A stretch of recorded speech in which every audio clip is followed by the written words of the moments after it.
Unemployed and Afraid acknowledges the traditional owners of the land we have recorded this episode on and of the land where you, the listener, are tuning in from. We would like to pay our respects to elders past, present, and extend our respect to any First Nations, Aboriginal, and Torres Strait Islander people joining us today, acknowledging that this always was and always will be Aboriginal land.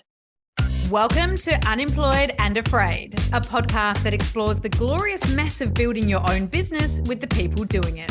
I'm your host and fellow business builder, Kim Curtin. Thank you for being here. Let's get into some good, honest, small business chat. Hello, listener. Welcome. Thank you for being here. And guess what? You've just stumbled upon my 100th episode of Unemployed and Afraid. I am shook. I started this in December 2021 and I'm releasing this episode for you. It's the end of October 2023 and we are 100 powerful episodes deep. Sheesh. In case you haven't realized, this podcast challenges a few norms. And no, I don't just mean in the fact that we have very real conversations about business and business ownership at all levels of the potential business journey. We do that. But we also don't release episodes in seasons. This podcast and me showing up here as your host, we are always on because, in my opinion, business doesn't run in seasons. We're always on until we need a break. So this podcast is here for you just the same. So after 100 episodes, expect to keep finding me and my wonderful guests here for you every week, twice a week, unless I just need a wee break because my brain and schedule was overflowing with small business things. I know you know the feels. I honestly couldn't have found a more wonderful guest for this 100th episode either. I knew from the minute I saw her post in my feed, more on that specificity in the episode, that she just gets us. She is us, and I was absolutely right. Alyce, director of Bossy Copy, is someone who has built a business around trusting the uniqueness of her voice and backing herself to create an offering and a business that's exactly right for her and her customers. One that represents who she is, and she's great. She's here for trusting your own voice, your own business ideas, putting it out there and letting it grow. The perfect analogy for this 100th episode that I'm so proud to put out there for you. And by the way, if you love this pod and you haven't rated and reviewed it yet, please hit pause, do the thing. It would mean so much to me. Then come back to hear all about starting your business slow, leaning into what makes you unique, why you can't make any comparisons to other businesses at any level, why there's nothing wrong with showing what you've got to a client for free when you're starting out or pivoting, scaling your business in your own unique way, putting trust into a short-term financial forecast, podcasting, and course creation for your brand, two topics I am hugely passionate about, and the tricky spots that come with growing your team. If you're here for a relatable and genuinely motivating discourse around building and growing a small business into the kind of powerhouse that you want, you're in the right place. Let's get into the chat. I'm here with Alyce Greer, director and head writer of Bossy Copy, a copywriting supergroup made up of super writers from all over Australia and beyond. Alyce has been a writer forever and a paid writer for over a decade. In 2016, she barged her way into copywriting, bringing her witty, conversational, and at times smart-ass writing style with her. With many job titles, she now splits her time between crafting brand voices, writing creative copy, hosting the Bossy Type podcast, teaching Bossy Copy College, and forgetting which notebook she scribbled in. And she has strong feelings about exclamation marks. I apologise for all of my preceding emails. Bossy Copywriting has partnered with Westfield, Running Bear, Solid State, Vodka Plus Tears, and loads more, who all say incredible things about her work. From my perspective, I always like to write my guests' bio for them based on what I learn about them, but this time I did absolutely nothing. She provided fantastic words, so I think you can see by what I just said that Alyce knows her way around words. I can't wait to hear about your journey of creating your business of words. Alyce, welcome to Unemployed and Afraid. Hi, Kim. I'm so excited to be here.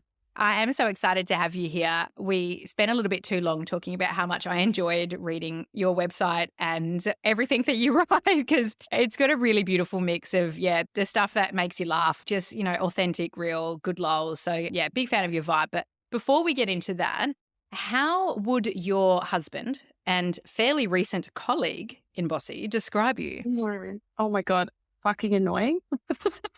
No, I mean, it depends if we're like at home or if we're at work. Because Ben and I, Ben's only just started working with me at Bossy. And obviously we're like sitting side by side. So it's very close quarters at the moment. But I think he would describe me as very, very determined and very compassionate. They're like the two things. I'm always the person that's like feeling sorry for everyone and giving them my last $5. And I'm always the person with a million ideas and wanting to get up at 2 a.m. and write them all down.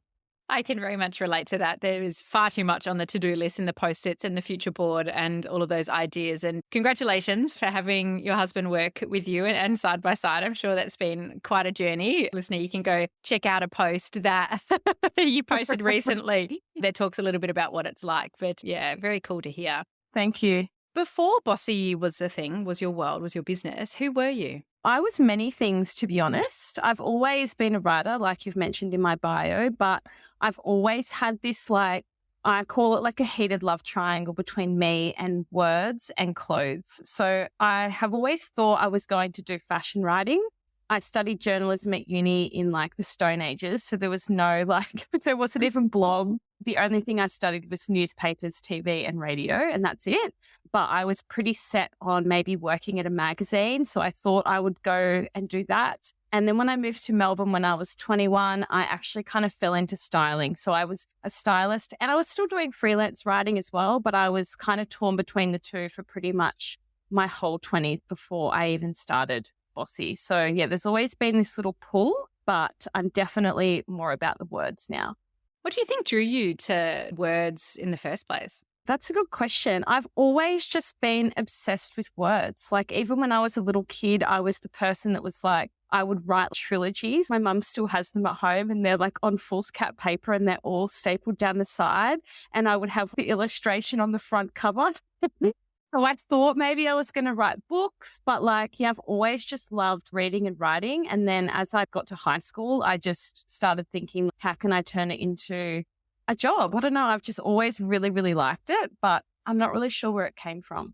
Yeah, it's always interesting to see where these things sort of start and spark from and how you keep coming back to it. I always find that an interesting Me part of too. people's Yeah. stories. Yeah, I guess we can never really pinpoint these things. It's just kind of like, they're just there.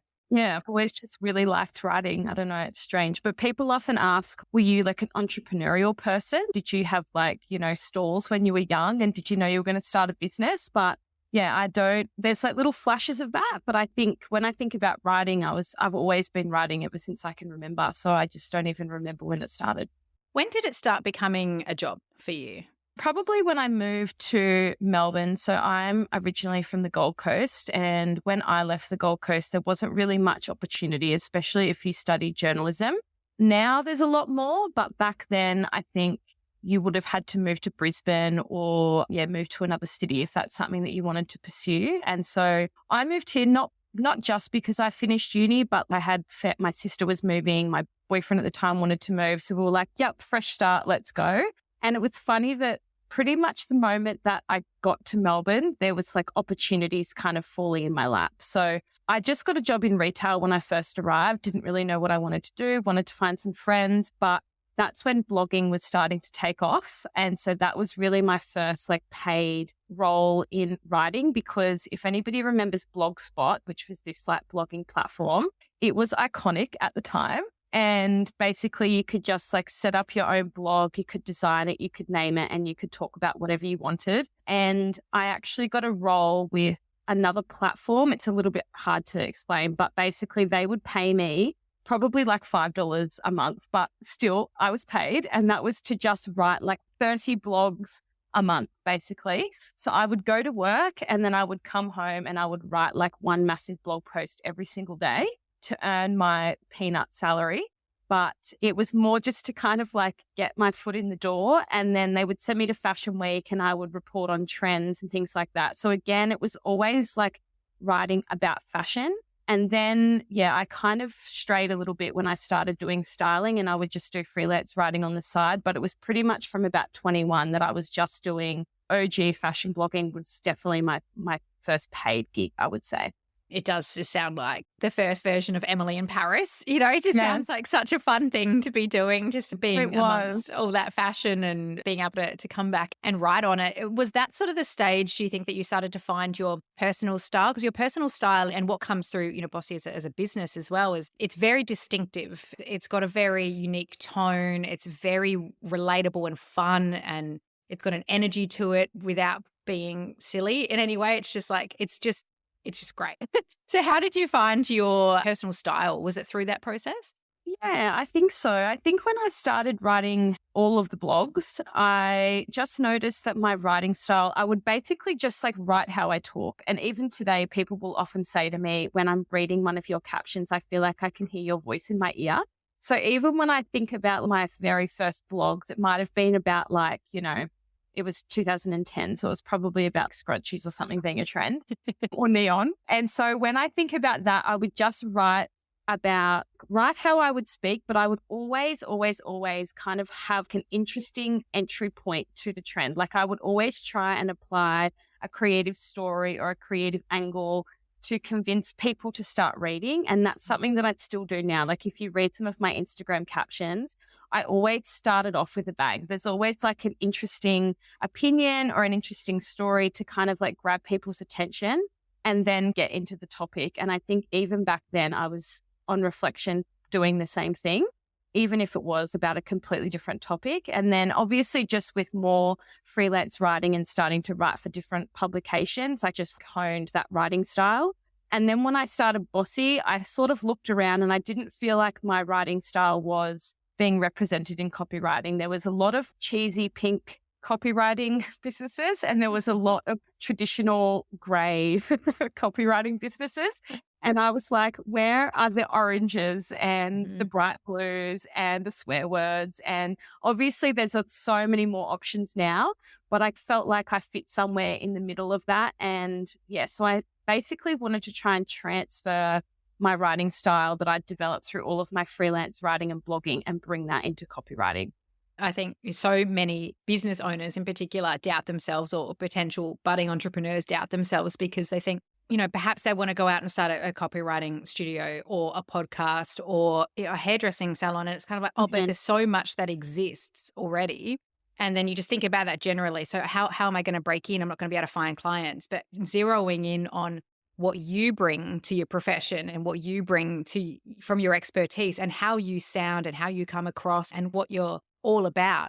Finding that gap is so relevant and so interesting. I felt the same way about the podcast. I mean, when I started this one, I did feel as though there were a lot that were targeting. It was very pink, as you say. It was very lady focused, and I've learned from every gender and every identifying gender and Exactly. beyond. And so I didn't want that. And I come across maybe a little bit messy sometimes because I'm always right in the middle of it and it's super real. And I was just kind of like, well, where's that conversation? I don't want to be all rainbows and flowers, and I don't want to be all doom and gloom, and I don't want to be all this is how you do it. I want something that's me. And so I just think it's a really great approach that you took to back yourself then in that way. Thank you. I don't even think like people often say that, but I don't feel like I took this big, scary leap. Like I've always been very measured with what I do. And it's not like I just like quit my job and started Bossy and I didn't have any money to my name. Well, I didn't have any money to my name, but I had a job. So I kept my part-time job, and basically that was when I was working at Westfield. So I won this amazing dream job where I basically had that for most of my 20s, and it was to be the Westfield blogger and stylist. And so I would travel around and do all these amazing things. But then towards the end of that journey, I just basically would approach them and say, can I please work 4 days a week this year? And then the next year I'd say, can I please work 3 days a week this year? And can I work 2 days a week? And I just kind of worked on building, I guess, more like freelance projects on the side. It wasn't even really Bossy at that point. And then at some point I was just like, maybe I should give it a name and create a website. So that was like the first step. But it wasn't like I had this big, crazy launch. And yeah, I was just putting a big risk out there, but I was also like had a safety net as well. So I didn't feel like it was too scary. That's such an interesting insight and so important to share, because all of us end up seeing what's done at the other ends with other people's businesses, and it looks fantastic and you can see it in kind of its end state, but we forget how often it is just about a million other states before it even gets to that thing. And again, it's why so many of us, I think, don't even take that first step, because you're like, how the hell am I going to get to that then? Like, how am I going to get to that end goal? It's, well, you don't see the ugly stuff in the first instance, do you? Exactly. You don't be crying all the time. No, but I feel like we often, like as humans, we just can't help but compare ourselves. Even if we have this amazing idea and we're like, we want to start a business, we look at someone that has a similar business, but they're 10 years down the line and they're like, oh, well, I may as well just not start it because I'll never be able to compete with that. But there's always something that you can bring that nobody else can do. And that's why I always talk about, like finding your special sauce, but also using your personality, and why I used my own writing style, because I knew that nobody had my exact personality and writing style. And there's always going to be thousands, millions of people that hear you and realize that you're the one for them versus everybody else that's already been around for a while. Oh, 100%. I love that approach. And we should all put that on a post-it and whack it on just to remind ourselves every day. So you spoke a little bit there about the freelance aspect and building up your client list on the side. How did you go about finding clients in that early stage? And what was that experience like starting to service them as a freelancer? It was pretty scary, to be honest, because I had never worked as a copywriter beforehand. I was actually chatting to another business owner about this week, because they're thinking about starting a copywriting agency, but they're like, I've never worked as a copywriter. I've just always liked words. And I'm like, that's literally how I started Bossy. So I think it has had its advantages and disadvantages. The great thing is that I've been able to do things my own way and not be influenced by someone else's process. And I think that's what has made Bossy different to other copywriting studios out there.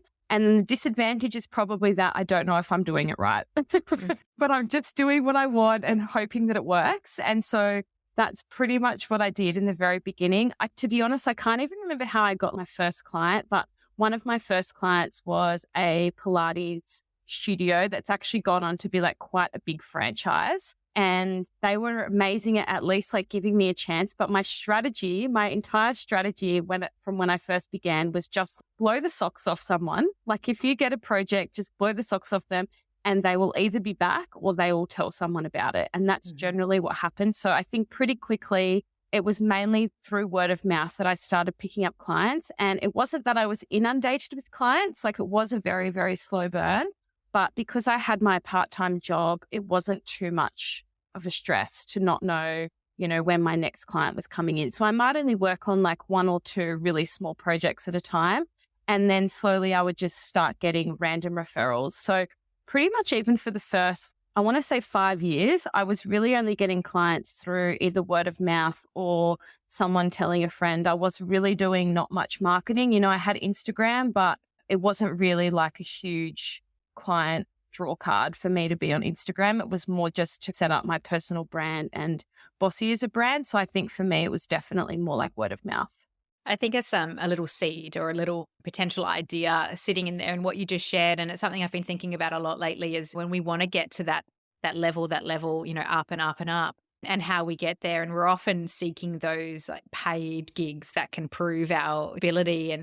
But you talk about blowing the socks off someone. So like you just have to get one client, and that very well could be a paying client in your example, but it could also be finding someone to work for in those early days or, even the mid days, and just going, can I just show you what I can do? Yes. Let me do this for you. Let me show you what I'm capable of. I'll charge you less or I won't charge you anything, and then seeing what that can do for you and your business. Someone said it to me recently. I had this idea and I really wanted to do it. And I was like, I just don't think they've got the budget for it. And they're like, why don't you just do it for free if you really want to do it? And I was like, the revelation. Yeah. The amount of stuff that I have done for free is like shocking. But yeah, I totally agree. I feel like even personal projects are really underrated. So even in my course, I had this idea that I wanted to show all the students in my course how I would build a brand from scratch. So I basically came up with an idea for a brand. It's a cookie brand. And I built this cookie brand from scratch. Like I came up with the tone of voice, and then all the way through the course, you see how I write the website, how I write the packaging. And basically at the end, there's this fully formed, very cheeky, borderline inappropriate cookie brand. And that was obviously not a paid project, but if I wanted to really show my writing style, that would be the perfect example that I could then show a client and say, here's what I'm capable of if I have full creative freedom. Because I think the other thing is when you're starting out, either as a copywriter or something else creative, you often probably aren't going to be working on the dream projects. You're probably going to have to take the dry, small gigs that you don't really want to do or don't really align with your style or your vibe. So I think in those cases, it's really important to spend a little bit of time creating a passion project or a personal project that is truly your style. So you at least have something in your portfolio where it's not, the client's not going to look at your portfolio and go, oh, okay, this is not the person I'm after. But maybe if they see that really creative personal project, even if it was just something you did on the side, they might read that and be like, yes, okay, I know that you can do what I'm after, so I'm going to hire you now. Yeah, I love that. It's about putting things out there and just showing people what you're capable of, because that word of mouth, you just never know where it's going to come back in from as well when you give every opportunity to show people how you do what you do and why you're great at it. I want to touch a little bit more on your course creation because that's such an interesting innovation of your business. But I'm going to come back to that because I really want to find out about the experience of stepping into your business full time and then also starting to bring on other team members to work under Bossy. Can you talk to me through a little bit of that process? Sure. I actually was on my own at Bossy for 2016, I want to say about 4 years. So a lot of people think Bossy grew really quickly and I've suddenly got this team and I started it a year ago, but Bossy is 7. And so, for the first maybe 4 years, I was literally just doing all the things like everyone else. I would pretty much do all the admin and business stuff until like 3 in the afternoon. And then I would do all the copywriting projects from 3 till like midnight. But I'm very used to working all the time because I always have lots of things going on. And I think when it's your own thing and you really want it to work, you're willing to put in a little bit of extra effort. But I was really juggling all the different parts of a business. And then my first hire, who is still with us today, was my studio manager or like my creative projects manager. And she really helped to take out the business and the scheduling side of things for me. So as a creative person, I'm probably not the best at anything business related, especially finance. And so, she was really crucial for me to be able to start working with more copywriters, but also be able to take on more projects. So even though she is a writer, she mainly just does the scheduling and she's kind of like my right-hand person. So if I was to go away on a holiday, for example, she could basically step in and do all of the behind-the-scenes stuff. But the main thing I think in terms of building the team was that I didn't want to have a really big team. I was never interested in having like this big agency with 20 staff. That's just never interested me. So I tried to really think about, I have this mantra that I always say before making a decision, and it is, what would Bossy do? And Bossy would think a little bit more out of the box. So instead of just hiring a bunch of staff that I couldn't really afford anyway, to be honest, I thought a little bit more creatively and I decided to launch the Supergroup, which is technically our freelance network. So I put up a job ad, I had hundreds of applications, and I basically handpicked a bunch of copywriters that I thought really suited the Bossy vibe and the clients that we get. And so once we had that group, it was amazing because I was able to take on so much more work, and we would essentially just review every project and then figure out who was the best writer for the job based on the tone that it needed. And then Ashita, my projects manager, would do all the briefings, set it all up, and then the freelance writer in our team would write it. So that for me was an amazing take on growing a team that was safe, but it was also really on brand for Bossy because it was a little bit more creative and out of the box. And then eventually over the years, I've built a small in-house team to supplement it, but I still work with freelancers quite regularly, and we always base everything off like the tone of the project as well. I imagine even that first step of hiring your studio manager then at that stage and having somebody to be responsible for would have been a little bit of a on the fence. Oof, okay, here we go. We're investing now in this. How did that feel for you? Yeah, I felt like a grown up hiring someone, but I was also scared because I'm like, okay, I'm responsible for someone else's livelihood. Most of the time, Bossy's employees are part-time as well because I appreciate that they're creatives as well, and often they're doing other things on the side. They might be starting their own business or They might be freelance writers, for example. But I do remember when I was thinking about hiring Ashita, I wanted to catch up with her, but I was like just so busy.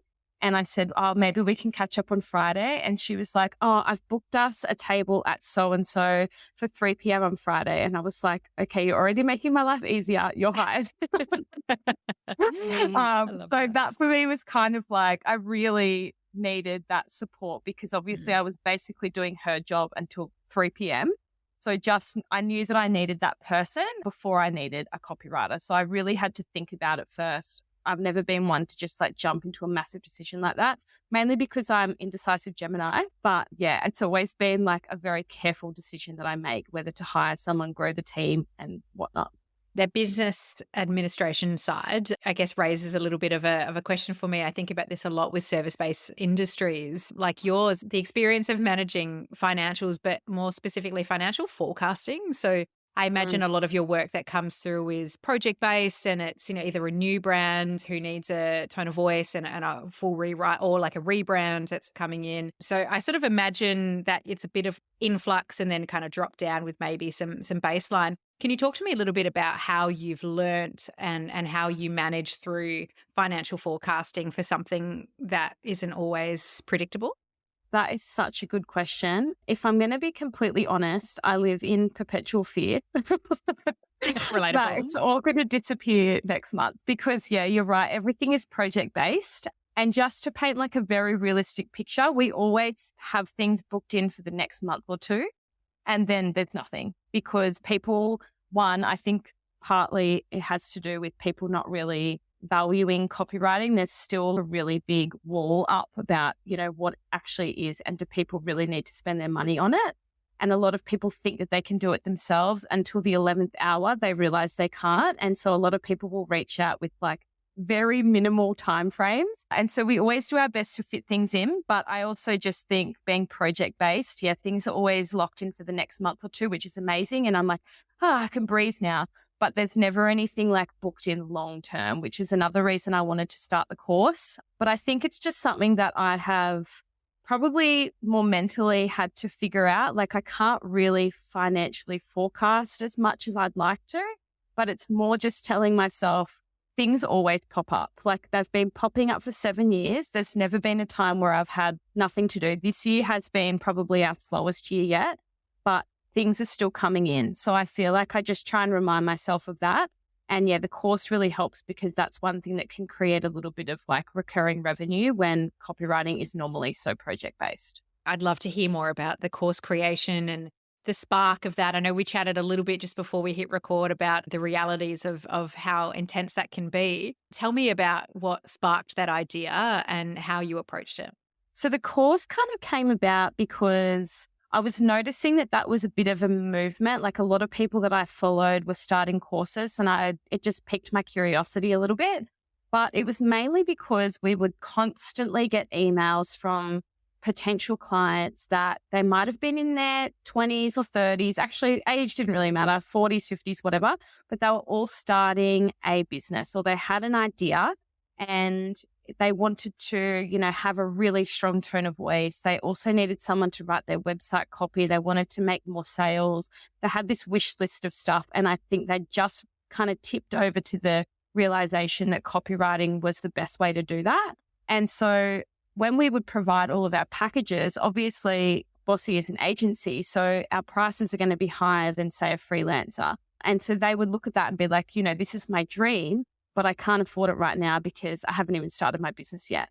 So because that was happening quite a bit, I started thinking, surely there has to be another solution for the people that are just in the first couple of years of business. They really need some guidance on how to do it properly or have a professional copywriter hold their hand through the process or even give them like the templates of what to write without having to spend hours and hours just staring at the screen or having to spend thousands of dollars that they don't have by hiring a professional copywriter.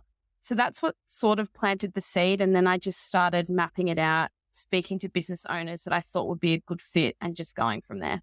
Did that come before the podcast or did the podcast come after that process? The podcast was first. That was my Melbourne lockdown project. So again, it was like every year I like to give myself a little project. So in 2020, I think it was, or 2021, I gave myself the project of starting a podcast. I have a lot of thoughts and a lot of things to say. But understandable and relatable. But also I love words. And so I love Instagram as a platform, but I knew that I would really love the podcast because I've also always loved broadcast ever since I studied it at uni. And so, yeah, I really wanted to jump on the podcast train. It was like, when everyone was starting a podcast, but I always told myself that's not really a reason for you to not do it just because everyone else is doing it. So I think if it's the right thing for your business, for me, it has been amazing. Like I'm always on hiatus because I just can't get my shit together. But when I do, I notice like it really, really helps with my inquiries, with my followers, and just for people to like get to know me and the Bossy brand. So yeah, I did the podcast first. And then the following year, my next project was to build the course, which was a mammoth undertaking, but so worth it.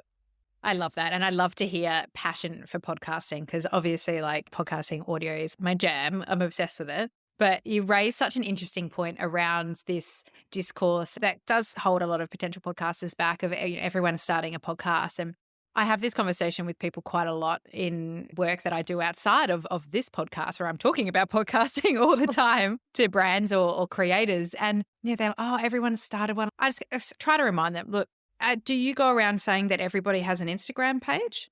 Exactly. Oh, wow. Everyone has a blog. I can't start a blog. Yes. Or everyone has a business. I can't start my own business. There's too many businesses. Yeah. Everyone seems to have blonde hair. I can't have blonde hair. Like it's so silly. And it is just another platform, another way to express yourself. We're in the era of connection from the internet to social media to you name it, right? We're all connecting and we're finding our voices through different types of media. Podcasting is just another one. So yeah, I really hope we start to, over the coming years, put everyone has a podcast to bed because not everyone is you. And there's something like 20 million or 22 million podcasts. I've probably got that number wrong. I should know it. Only 20% of them are actually active anyway. So it's really not dissimilar to, TikTok or anything else where you might just have an account, but you just kind of like flick through. There's so much space in the space for a voice. Exactly. And there's so how quick do you either get over podcasts or burn through them and you're like, okay, what's next? And it just depends what mood you're in. So it's like you definitely can start a podcast and it still be really, really successful, even though there are however many other podcasts around. 100%. Like just imagine if Netflix decided tomorrow, do you know what? We've got enough shows. We're good. Like, let's not. Exactly.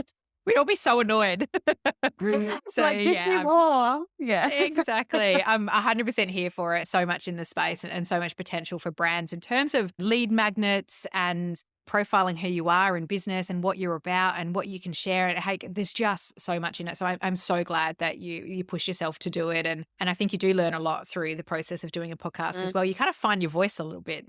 Yeah. And I think you find what you enjoy talking about as well. And I think even on a really basic level, podcasting or owning a podcast can be amazing for just like your content strategy because, if you have your podcast there and that's like your main content channel, you can just pull from that to create like your emails and your Instagram content to make your life easier.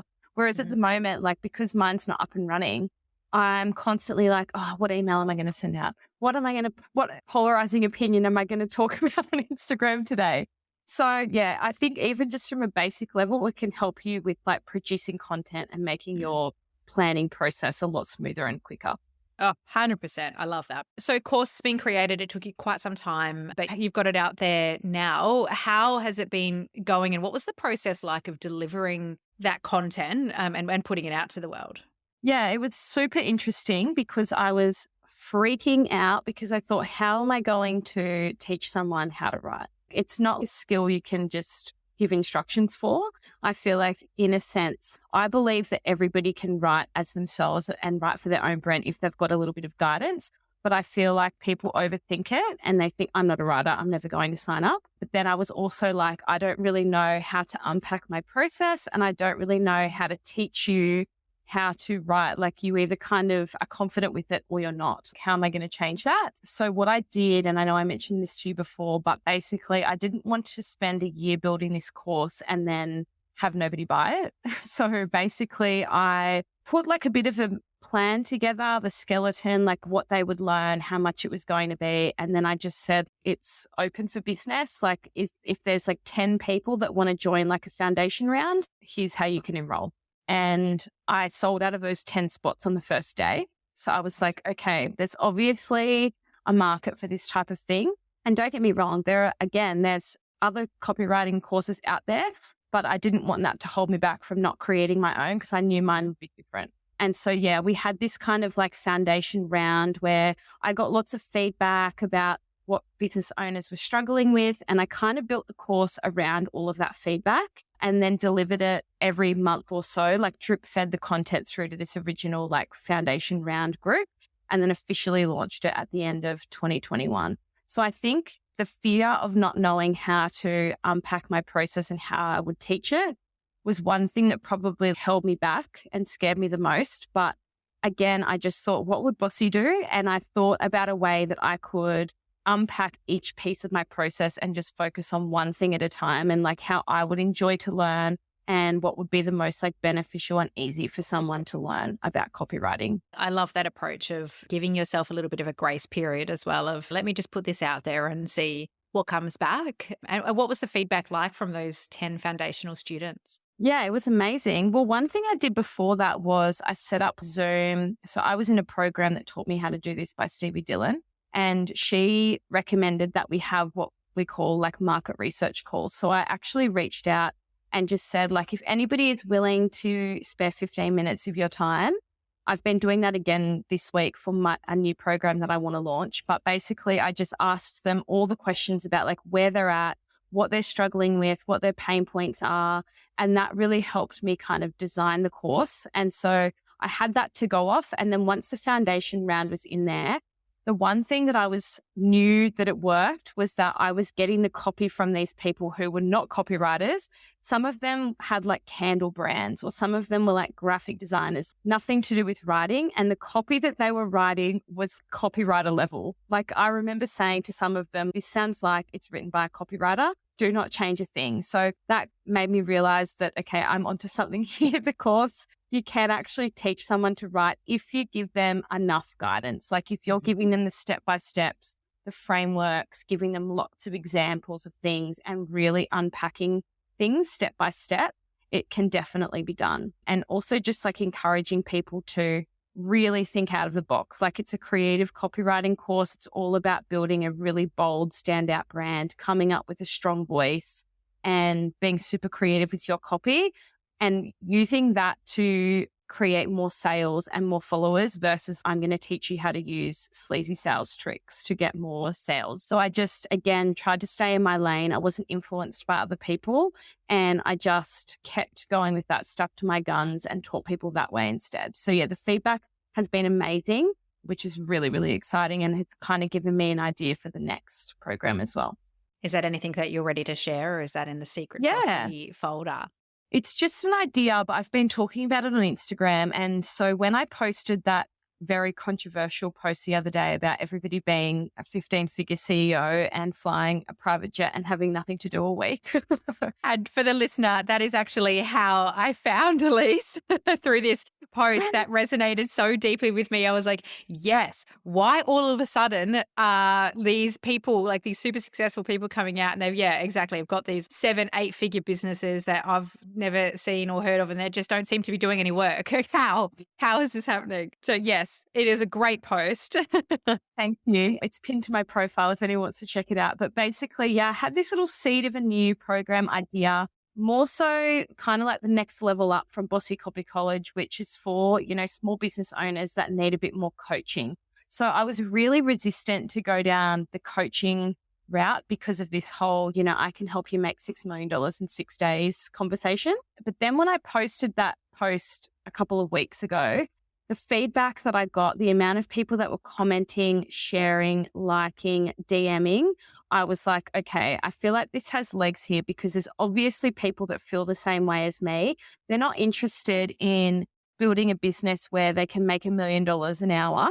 I mean, that would be lovely, but it's not realistic. And so I think my wheelhouse is definitely more around creating a super creative business that lights you up, that excites you every day and makes you feel super fulfilled. You're getting paid really well to do something you love and buy your little treats every now and then. I feel like creatives have such a different set of values. And I feel like lately with all of the coaching world, it's going really down that like hustle culture path again. And it's becoming very like marketing bro, even from like what was, the really feminine coaches that were out there. I feel like everyone's just kind of getting caught up in this rhetoric. And so I really want to focus more on intimate coaching, but I don't even want to call it coaching. It's more just like guidance, showing what I've done and giving like a behind the scenes look of how I get clients, how I prepare my portfolio, how I found my niche, how I found my voice and that sort of thing.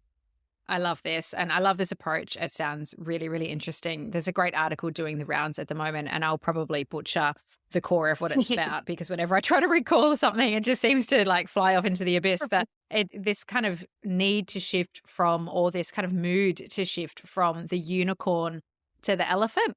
And so it's instead of being some like mythical creature of a business that's like you say, earning $1 million an hour and flying in private jets and doing seemingly no work, to these businesses that we build that sustain us as humans, our families, that help other people, that have the planet and social conscience in mind, and just all of these aspects, and setting more around that heart-centered business without making it sound too woo-woo, but it's that being, where you find your self-satisfaction and do good for the planet, as opposed to the celebration of the unicorns, which are mythical creatures that don't really exist. Exactly. I know. It's so crazy. And I just feel like, everybody would like a little bit of money, but I feel like if you're a creative person that's trying to build a business, that's probably not why you got into your business. It was probably more because you wanted to create impact and help people, but maybe you have a creative skill and you'd love to wake up every day and just do that and be paid. I just feel like, it's the conversation has changed, but there's definitely a bit of a mutiny happening because I'm noticing like more and more people taking a stand against all of this conversation. So I'm excited to see where it goes. Is there something in your business at the moment as you're growing and you're continuing to push yourself into new projects and new spaces that's challenging you? Yeah, I'm always unsure, I guess, about like how to grow in a way that suits me. So for me, it's probably, I'm really inspired by the teaching side of things and doing courses, but the building of the team has always been a tricky spot for me, and just knowing how to grow, in a way that suits me. Because like I mentioned earlier, I've never been one to want a big bustling agency. And at points, I'm definitely kind of like fallen down that path a little bit and had to stop myself and be like, hang on, I'm doing that thing I said I didn't want to do, but how am I going to get out of it? So I think just for me, I really try and stick to my own lane and really think about what would Bossy do in the sense of what is a creative, more on-brand approach for every decision, both from a business perspective, but also something that suits me and my personality, and just like where I want to go in life. I always try and think about like, what would my life look like in 3 years if it was my dream life? I try and remember that, and then I kind of reverse engineer and work out what the approach to get to that point is, rather than just, I'm busy, I need to hire staff, things like that.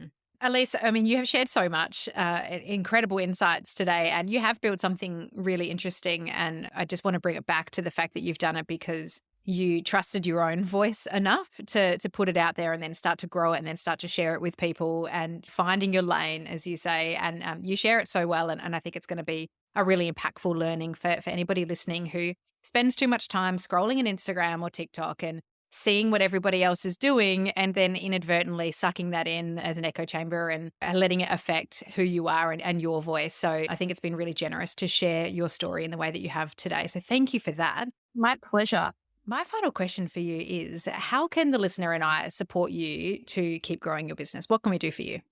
Oh my gosh. Do you know what my favorite thing to do is? Just like talking to people on Instagram. I live in my DMs. So if you ever want to slide on by, you can find me at bossicopy.coach. And I love spending time just talking to other small business owners and having conversations about like what we're not into at the moment. So that would probably be the main thing if you want to come find me there. The Instagram DMs are just such a good time. I love it when listeners slide into my DMs and just share like a voice note with me. I had the loveliest voice note from someone the other day, just like randomly like, hey, like love the podcast. Hey, have you thought about this? What's going on with this? And I was like, oh, hello, friend. Hello, new friend. I know. Oh my God, love a voice note. Well, I'll make sure to have the link straight to your Instagram in the show notes so that listener you can go check it out, get around, give a follow, slide into the DMs, check out your website, your course, and everything else that you're creating as well, because it is a really good time for someone who's rewritten their About Me page like 15 times this month. Yours is really enjoyable. Alyce, thank you so much for spending this time with me today. It's been an absolute pleasure to hear your story. Thank you for listening to Unemployed and Afraid, the podcast for small business builders with your host, me, Kim Curtin. If you love it, you can say thanks with a star rating and a review. And of course, join the community on Instagram, TikTok, Facebook, and LinkedIn. Find us at Unemployed and Afraid wherever you're hanging out, and I'll see you there.